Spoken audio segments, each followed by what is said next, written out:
बहुत बहुत शुक्रिया आप सबका और आप सब हजरात का जिन्होंने आज ओथ लिया है। मगर एक गिला तो मैं आपको पहले ही बता दूं अपना।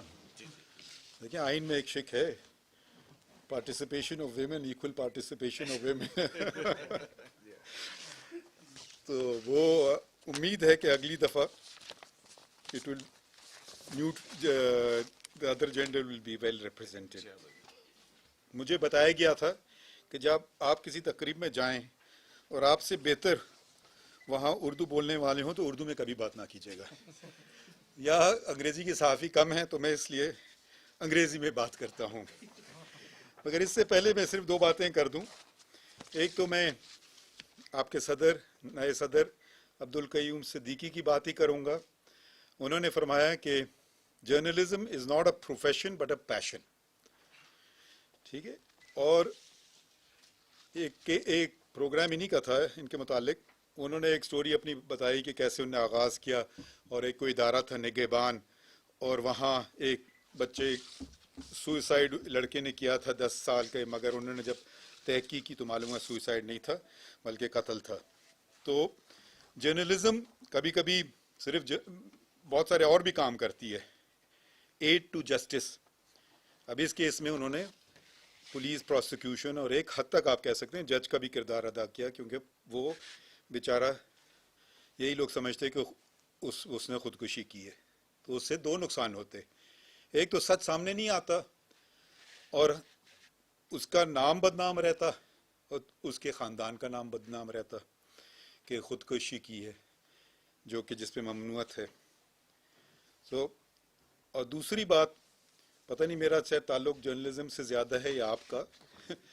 मैंने ये एक किताब लिखी थी, ये 1997 में। ये सारे इसका उन्वान है mass media laws and regulations in Pakistan.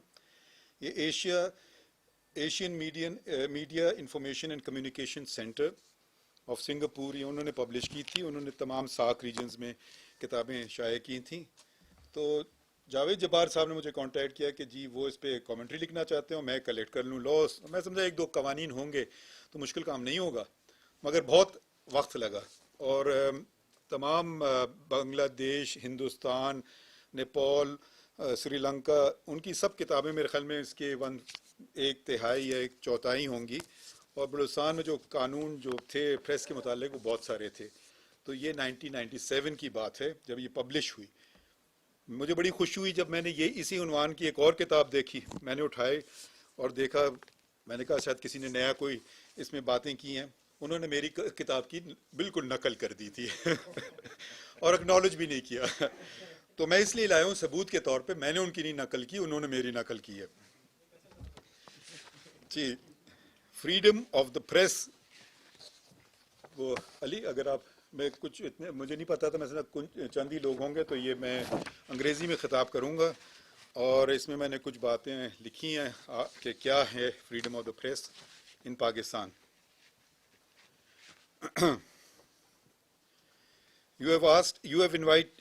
Thank you for inviting me to speak today. You have asked me to administer an oath to your president and the executive body. उतार लूँ अगर आपको इजाज़त है। Judges, other constitutional office holders and the members of the armed forces are required to take the oath as prescribed in the Constitution of the Islamic Republic of Pakistan. Journalists are not required to take an oath. Therefore, volunteering to do so is a testament to your integrity. I pray that you have the strength to abide by the oath and withstand outside pressure. How very different this country would have been if oaths were abided by. Article 19 of the Constitution guarantees freedom of speech and expression as a fundamental right. The Constitution, enacted on 12th April 1973 by the people's elected representatives, guarantees the enforcement of all fundamental rights. A reiteration of the vision of Pakistan envisaged in the 1949 Objectives Resolution, which included freedom of thought and of expression. The objectives resolution is now a part of the Constitution of Pakistan by virtue of Article 2A. The 18th Amendment added another fundamental right to the Constitution, that is Article 19A, the right to have access to information in all matters of public importance. This addition made freedom of speech and expression and the freedom of the press more effective. The Federation and each province enacted laws that provide the mechanism enabling citizens to obtain information. I have listed the names of these laws, both federal and by each province, whereby you can obtain any information, and the government of the province or of the federation are bound to provide you this information. A vigilant and courageous press provides a public service. We often forget this. Chief Justice Evans Hughes of the US Supreme Court about 90 years ago said, "The administration of government has become more complex, the opportunities for malfeasance and corruption have multiplied, crime has grown to more serious proportions, and the danger of its protection by unfaithful officials and the impairment of the fundamental security of life and property by criminal alliances and official neglect emphasizes the primary need of a vigilant and courageous press." This was said 90 years ago in the United States of America Supreme Court. I've given references to the case laws at the bottom of the paper. Informed citizens, including journalists, can better identify wrongdoing in governance and demand accountability. And if those exercising power know that they are subject to public scrutiny, they are less likely to abuse power. Without these mechanisms, corruption and misgovernance can run unquestioned and unchecked. In 1991, when I was still a lawyer, I wrote an article titled "Freedom for the Thought We Hate," in which I mentioned the recent PTV's Khabarnama, which broadcast the Minister for Interior's criticism of the leader of the opposition's speech, but whose speech was never broadcast. So you have to figure out from the criticism what the speech was. I wonder if this is still happening in Pakistan. The title of my article was an extract from the rebuke by the celebrated Justice Oliver Wendell Holmes of the US Supreme Court. Quote, "If there is any principle of the Constitution that more imperatively calls for attachment than any other, it is the principle of free thought. Not free thought for those who agree with us, but freedom for the thought we hate." Presenting only one side of a story, broadcasting selected messages, and controlling the media is not permissible. Mr. Fatehab Ali Khan, the president of the Mazdoor Kisan Party, filed a petition in the Sindh High Court against two public corporations seeking equal coverage of political parties. Chief Justice Ajmal Mia, who was then the Chief Justice of the Sindh High Court and later became the Chief Justice of Pakistan, wrote, "It is unfortunate to observe that the Broadcasting Corporation and Television Corporation have not been able to establish their credibility as independent organs.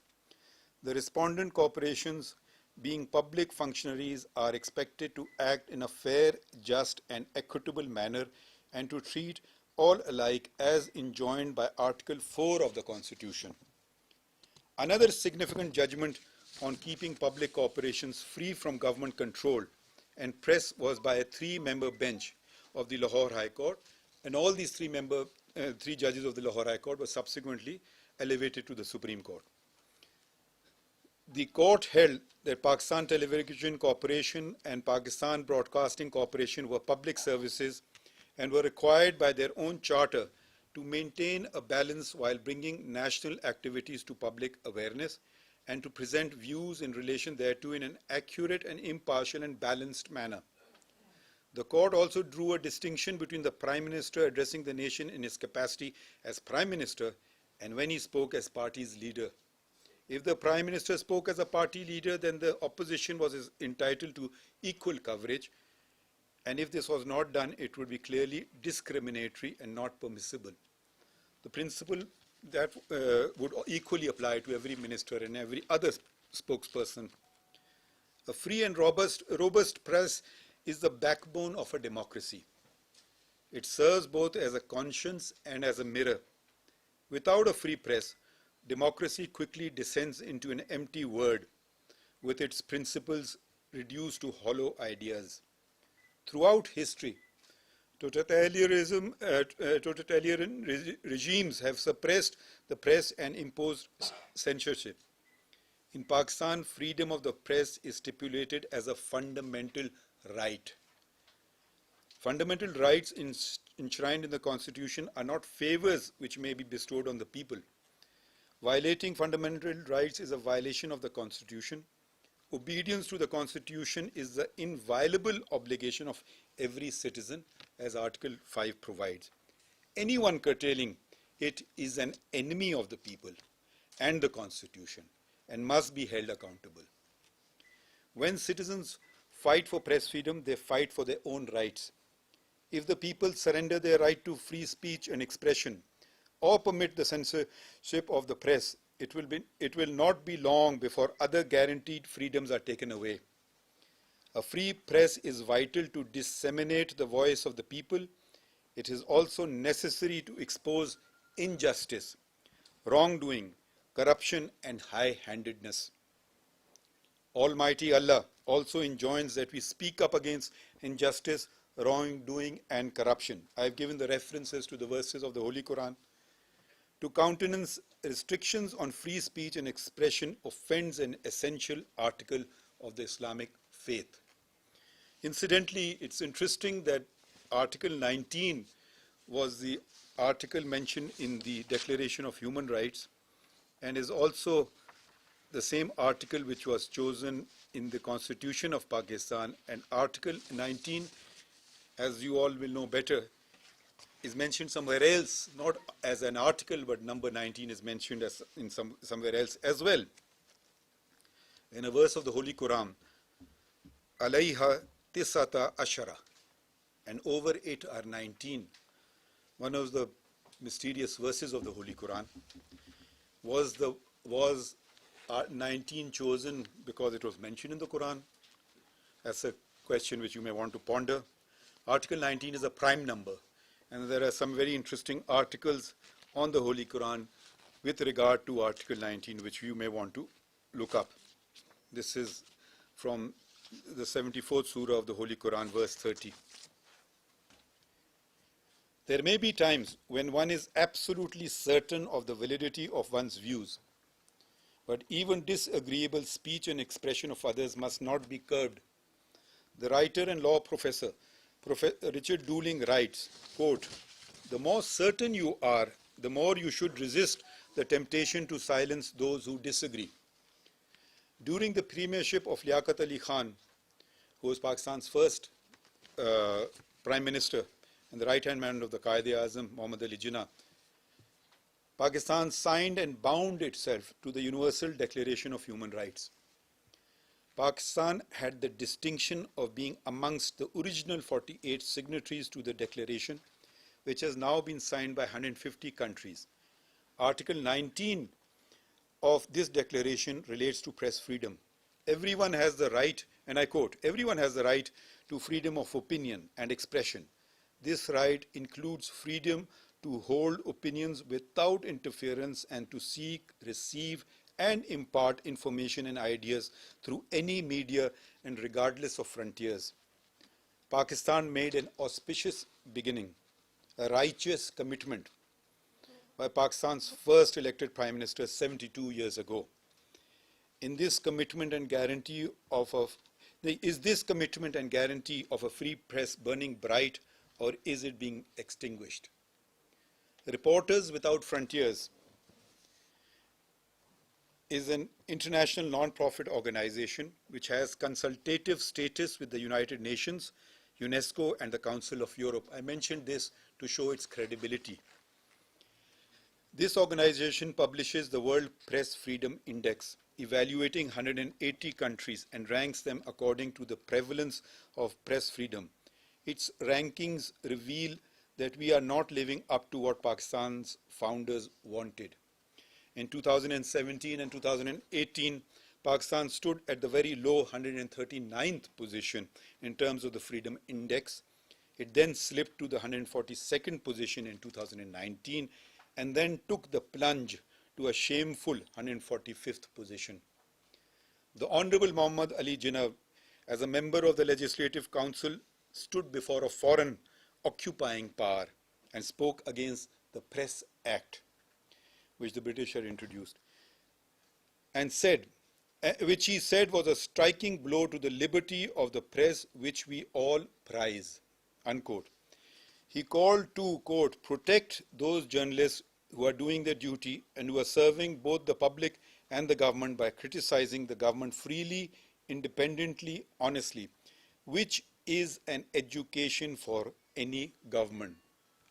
An education for any government.